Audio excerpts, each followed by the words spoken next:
نبی پاک صلی اللہ علیہ وسلم نے ارشاد فرمایا سونا مسلمان وہ ہے کہ جس کام سے اس کا مطلب نہیں اس کام کو چھوڑ دے۔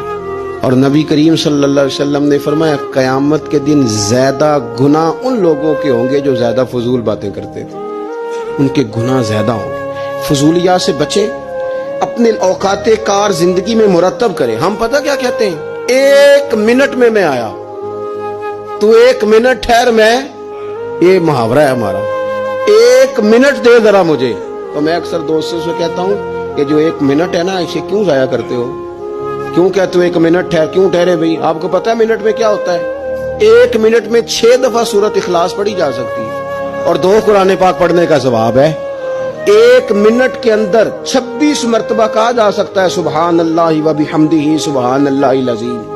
اور یہ وہ کلمات ہیں کہ نبی پاک علیہ السلام نے فرمایا زبان سے کہنے آسان ہیں، میزان عمل پر ان کا بڑا وزن ہے، اور یہ تمہارے رب کے بڑے پیارے جملے ہیں، اللہ کو بڑے محبوب ہیں یہ کلمات۔ آپ دیکھیں سبحان اللہ الحمدللہ اللہ اکبر یہ کتنی دفعہ پڑھا جا سکتا ہے؟ 1 منٹ کے اندر کئی دفعہ پیار سے ماں باپ کی زیارت کی جا سکتی ہے، اور جتنی بار زیارت کرو پورے حج کا ثواب ملتا ہے۔